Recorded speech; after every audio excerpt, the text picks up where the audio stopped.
Mike Santana didn't just disappear. He walked into NXT and instantly looked like he belonged. That's what bothers me. What happened? Was it money? Was it creative? Was it opportunity? Or did TNA simply fail to realize what they had? Whatever the answer is, every wrestler in the locker room just watched it happen. And we're going to talk about it on this episode of the Crimson Mask Show.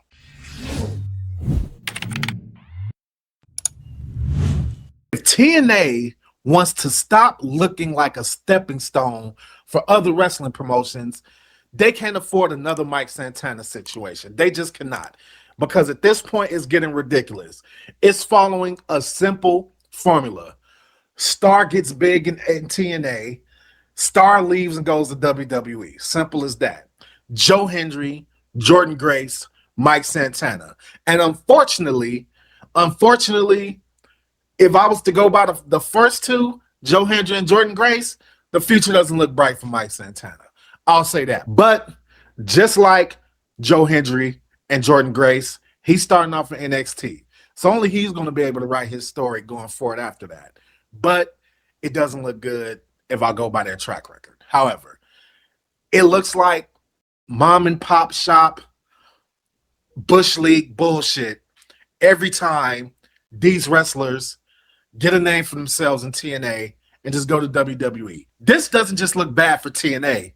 This looks bad for WWE. Tell me that you don't see that WWE is farming TNA. Second week in a row, two different scenarios.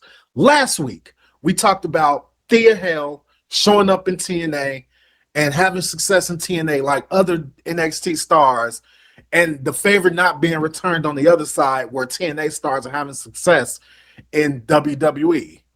Except for the times when WWE/NXT simply takes the star from TNA, sign them to their company, and have them have success. It keeps happening. It keeps happening. You know what? I feel like it will be more genuine, honestly, if WWE just announced that they purchased TNA. Just announce they purchased TNA. Then everything can be all equal. You can have people from TNA going over to NXT, going over to Raw, going over to SmackDown, having matches, having success. You can have people do the same going to TNA. You can treat TNA like a legitimate third brand, and you can have NXT be basically the minor leagues for all three brands. You can 100% do that. But that's not what's happening. That's not what's happening. What's happening is wrestlers are making names for themselves in TNA, and then when their contract runs out or TNA can't afford them, they just allow them to go to NXT, go to WWE. Simple as that. Mike Santana, while not perfect, I've criticized TNA. I said that their main event scene is weak, and it is, because ideally you really want Mike Santana to be at the top of the mid card.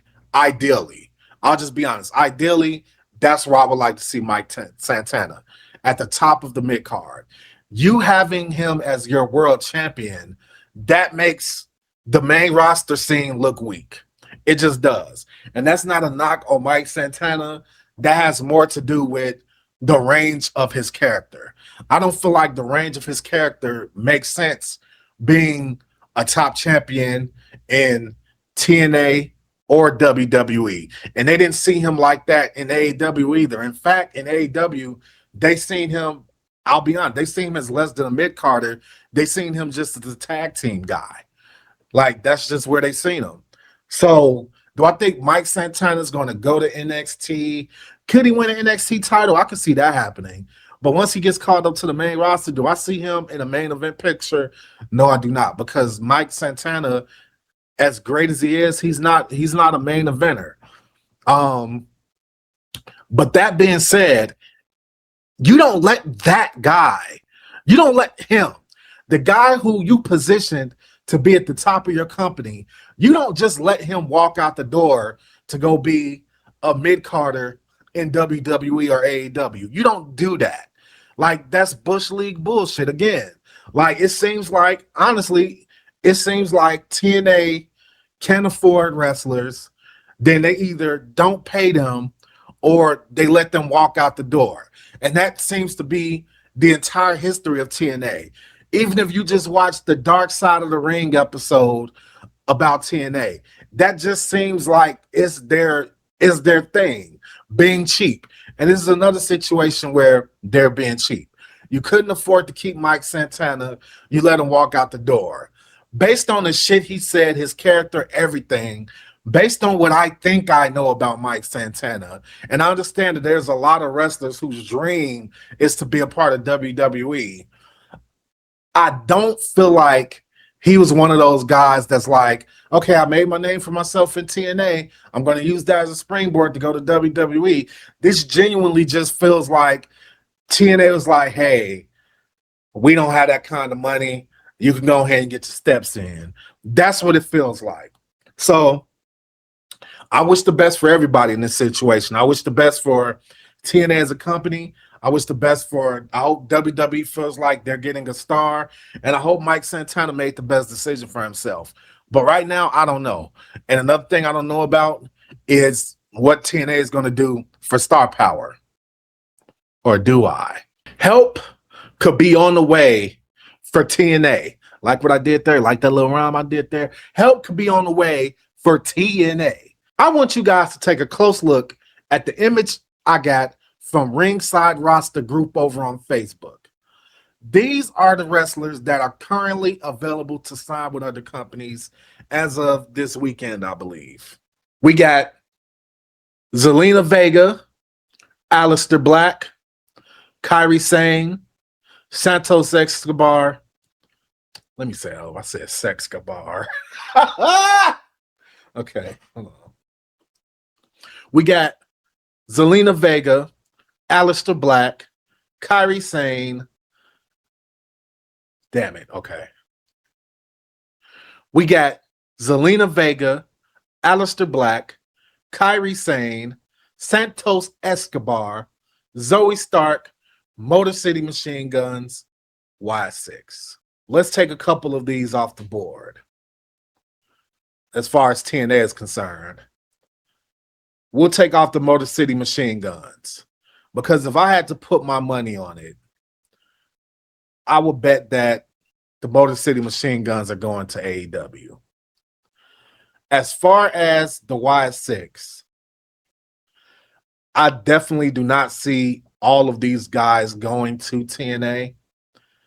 I think that Joe Gacy, I think he's already appeared in MLW. So, I mean, that's probably, where he's going to be. I don't know the details of contractual obligations on whether or not he'll be able to go to TNA. But Kairi Sane, I also don't see her going to TNA. Honestly, I see her either going to Japan or going to AEW or doing what a lot of fans are suggesting and kind of have a dual AEW Stardom type of deal going on. So those are my opinions on those particular wrestlers. So right off bat, Zelina Vega, Aleister Black, I feel like they can only go to TNA exclusively. Though they would be my number one targets for free agents if I was TNA. Because in TNA, in WWE, Aleister Black is an upper mid-carder. In TNA, I believe Aleister Black could honestly be one of their franchise players. I shit you not. Because really, he had that type of ceiling in WWE, but stop and go pushes and just storylines and shit like that, those are what derailed him in WWE. In AEW, it seems like what derailed him in AEW, honestly, was backstage politics caused by him. So I do think in TNA, that Aleister Black has the opportunity to be one of their biggest stars. Him going back to AEW, no shot. No shot. Not going to happen. Not if half of the shit that everybody was saying was going on while he was over there was going to happen. Could he go back to WWE at some point? Yes, I do think that he has a positive relationship with WWE. I don't know about his wife. Her and WWE, I don't know. They got to check her pass. But I do think they'll both be a great fit in TNA. Santos Escobar is hit and miss for me. It could be 50-50. I can see Santos Escobar going to TNA and being almost like Mustafa Ali over there. I can also see Santos Escobar going to CMLL and being in both CMLL and AEW. I can also see that. What do I think he'll do over there? What do I think he'll do in either company? I think his ceiling is higher in TNA. Honestly, in CMLL/AEW, I just don't see the path to him being one of their biggest stars. I feel like it would be best for his career and best for TNA if Santos Escobar just joined TNA. Zoe Stark, I have no fucking clue. I have no clue. But I will tell you this. Zoe Starks is one of the best female wrestlers. Her injury was very unfortunate, and I know that she's probably out of sight, out of mind for most wrestling fans. But I'll tell you this. Whether she goes to AEW or she goes to TNA, I truly believe that she will get the opportunity to become a star in either company. I think her talent and her work rate in the ring will get over with fans in AEW. I truly believe that. The Z360 is a great fucking finisher. I believe that shit will absolutely get over in AEW. I can see her joining somebody like Tekla. I can see her going against somebody like Tekla. I feel like Zoe Starks was extremely underutilized while she was healthy in WWE. So if AEW gets her, they'll be getting a star. But we don't know where she will be on the AEW pecking order in the women's division. I don't know. That I cannot answer. But I do know that fans over there will appreciate her ring work. Now, for TNA and Zoe Stark, I think that she could go over there just like Aleister Black. I feel like she could go to TNA and become one of their biggest female stars. She's that good in the ring. And I think a lot of people forget how good Zoe Starks is in the ring. Because it seems like she's been injured for 3 years, even though I don't know if it's been 3 years, but it damn sure got to be close to 2. But she could be a huge star over there. Then you got the Y6 or members of the Y6. Honestly, I think the only member of the Y6, former Y6, that will end up in TNA is Dexter Lumis. He's basically did vignettes already to be a part of TNA. So he's the only one I think is going to TNA. What he's going to do over there, I don't know. But he's the only one that's going to go. Joe Gacy, I think he's pretty much already in MLW.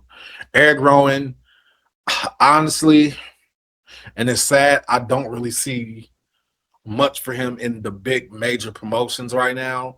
I mean, we'll see. I hope I'm wrong. I just don't see it.